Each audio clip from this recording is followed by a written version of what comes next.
Italy then making 7 changes. Lo Cicero, Festuccia and Del Fava returning in a heavyweight pack. Sergio Parise commanding his troops from number 8 as usual. Oquera returning at fly half after missing out against Wales, with Garcia and Benvenuti getting a run out as well. An interesting switch at fullback where Andrea Massi starts, continuing his journey around the Italian back division. France have changed 4 in the pack. Sylvain Marconnet makes his 83rd appearance. Julien Bonner is recalled at blindside. Sébastien Chabal hanging on to his place at number 8. Morgan Parra was called off the bench in midweek to replace Dimitri Yashvili, who's injured his thigh. There's a welcome return at fullback for the ever-dangerous Maxime Médard, who missed the England game with a hamstring problem. Amongst the replacements, Italy can call on Paul Derbyshire, now fit again, and the French have the firepower of Emmanuel Harunordiki, so outstanding in the early rounds of the Six Nations Championship. The referee today is Bryce Lawrence of New Zealand. Beautiful sunshine overhead. No wind to speak of, really, Andy. Conditions couldn't be more perfect. Perfect day for a game of rugby here this afternoon. Both sides obviously coming off defeats last time. France have got such a good record here, Ali. They love to play here, they love to score tries, and it could be a good afternoon here this afternoon in Rome.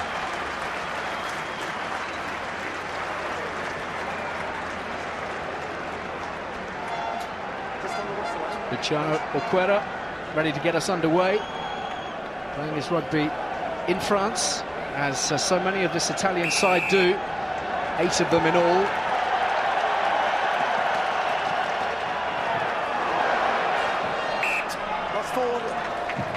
Not forward by the French. And they're very heavyweight front rows, as you'd expect. Lo Cicero, Festuccia and Castrogiovanni, but a free kick for the Italians, and here's the skipper, Parise. Straight into the heart of matters. Dug out, but not fetched nicely by Semenzato, but the French are offside, right in front of the sticks. No trouble at all. Médard. You don't want to give him any room either. Médard still going. Lovely inside ball to Dusautoir. Better from the French. Much greater continuity as Bonner feeds it on to Rougerie. Clark is waiting. Plenty of Italian cover, then the chip in field. Clark still going. Clark for the try!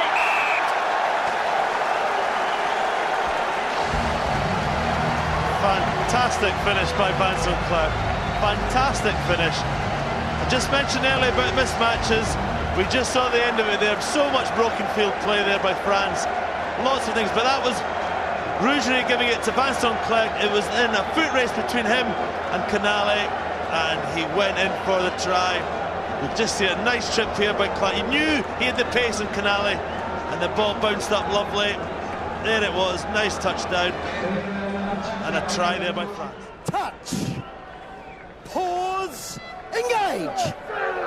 Semenzato quick this time, up pops Castrogiovanni, and the penalty is a French one. Were under pressure immediately. Now, you have to allow the scrum to be stationary first.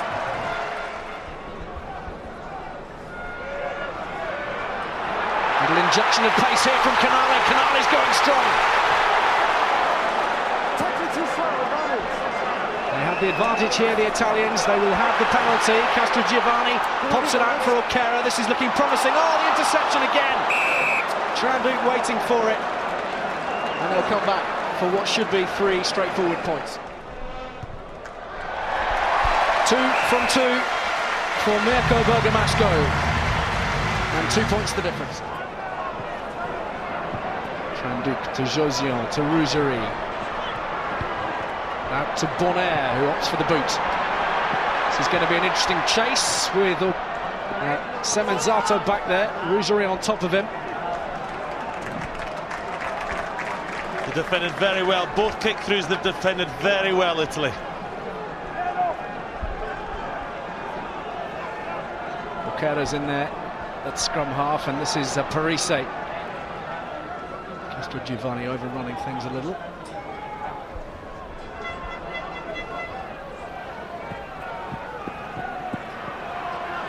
Here's the tight head.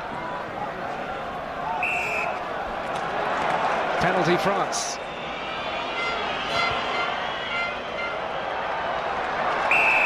France into double figures at the start of this second half. Barney lending his weight. Bonaire makes good yardage. And the ball comes quickly out from Parra to Tranduk. A little bit of magic from Tranduk. And away for Parra. Magic from the halfbacks. France have their second try. Absolutely magic by the halfbacks, because they got out of jail so much there because they were isolated so many times. But look at the number of white shirts. They cannot be happy, Italy, with that. But Tranduk back inside, and a great finish by Morgan Parra. Tranduk gets the offload, and Parra. Burton. Parise's missed out, and Canale has it. Flings it wide for Massi.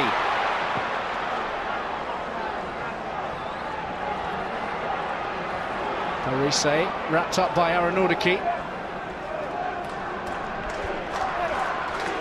Canale, suggestion of a forward pass. It's been allowed to go through. Zani gets it away and cutting in field. Oh, and Garcia was there waiting for it.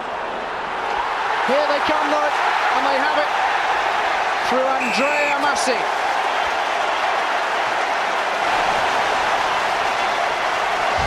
Just for a minute, it looked as if Italy had butchered their try-scoring opportunity, but great work from Benvenuti continued the move, and Andrea Massi has the try. He certainly deserved that, the full-back. Been outstanding. You're right, Zani, I thought, great play there, and I thought if he could have offloaded this to Garcia, he was in. He thought he might have botched it, but no defence on the blind side there. Picked up by Benvenuti, quick thinking. Popped away by Semenzato to Castrogiovanni.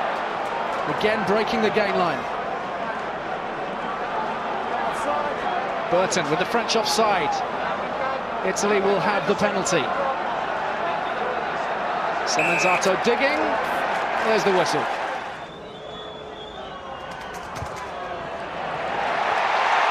Fabulous for Italy.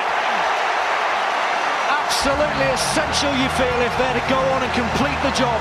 But Bergamasco retains those kicking boots. 2 points now.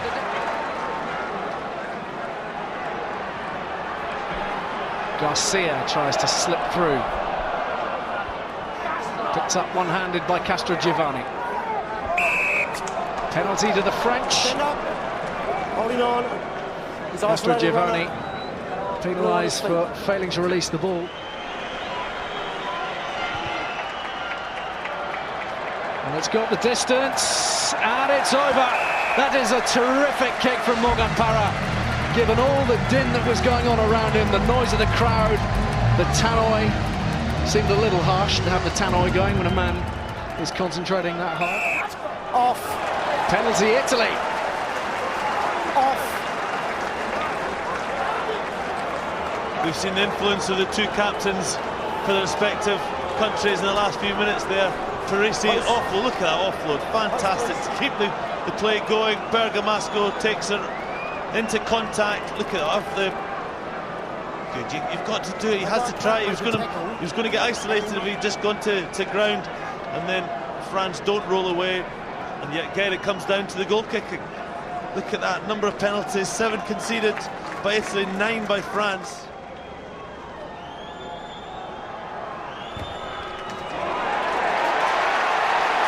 That's through the middle.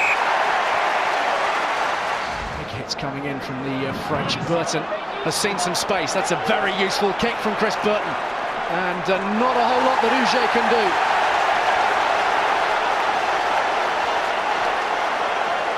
Taken quickly. Bergamasco finds Semenzato. The Italians need this ball, and they need it in a hurry. France have just been able to stem the flow. Got the penalty advantage.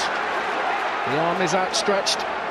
Bergamasco could be into battle very soon with that boot of his. Offside. The French penalised. Offside once more. What was Uge doing, the right winger for France? Took it into touch and then let Bergamasco come and take the ball off. And watch this, Uge let that go out, and then he stands and waits for Bergamasco to come take the ball, literally gives it, gift wrap to him for the quick throw in to Semenzato that's resulted and now a penalty with, what, 5.5 minutes to go for Italy to take the lead. He was just computing exactly what he'd done, I think, wasn't he? It was just dawning on him exactly what he had done and the potential ramifications, because Bergamasco can put Italy into the lead with 5.5 minutes left to play. And I don't think, if you'd taken a straw poll of the 33,000 inside the Stadio Flaminio at the start of play, that they could possibly have dreamt that that might be the case. It's exactly the same as the conversion from Mazzi that he got. 5 from 7 so far today from Mirko Bergamasco. You will tell from the roar whether this bisects the post.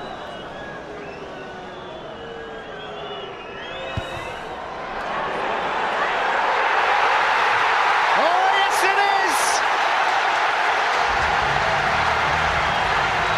Sensational stuff from Mirko Bergamasco. The technique might not be that of Johnny Wilkinson, but the heart is one of a lion. Play! Ball's out! 20 seconds left to play. France have the ball. Scrum. Oh, I thought that hand was going up. Sorry, I thought the arm was going up from the horizontal. Exactly. I thought that was going to be a penalty. Look where it is. This is it. It's the last play. Good defence by Italy. France a couple of times looked like they were getting away when Try went through, and Mézard and Uge, but this is it. Chabal, Sivas can watch. Not many in France can. Last play of the game. Can Italy hold out? Well, it's a time for some very cool heads. Italy have to keep their discipline no matter what. The French have to say a small prayer to the man upstairs. So this is last play. The only thing that can keep it going is a penalty for either side. Obviously, if it's Italy, it's game over. It's a penalty. Look where they are. Look right in front of the post. This is it, Italy. This is your moment. Bite those fingernails. The Italians are close. So close. Touch! Touch! Pause! Engage! Again, it's a solid scrum from the French. Parise looking up from the tail. Aeronautica collects. He's dragged down. Dark blue shirts pile over. Maidar is looking for it. Game over. The referee is blowing the whistle. Who would have thought it? The biggest win in Italian rugby history. The most famous of days in Rome. The Grand Slam champions have been toppled. And have a look at the joy spreading itself all around the Stadio Flaminio. Is sport not just fantastic that it can provide pictures that we've just seen of Italy going absolutely mad with this victory? Nick Mallet, what a victory for that man. But fair play, Italy were outstanding to come back into that game, having been 18-6 down, and to turn it around like that. Look at the scenes. This is just fantastic. Well, the flags are being brandished with real gusto, and the celebrations will last long beyond this evening, you feel. A life-giving victory to the Italians, a life-giving and certainly contract-assuring victory, you feel, for Nick Mallet. Well, I mean, it's just outstanding for Italy. They've beaten Scotland here, they've beaten Italy, they've beaten Wales here. They've not really come close to beating France whatsoever. We've talked about the average of the points in the last few years, so an outstanding turnaround. And Sergi Parise, absolutely fantastic, as all of them were. Well, the celebrations are only just beginning. Full time here in Rome, believe this if you will. Italy 22, France 21.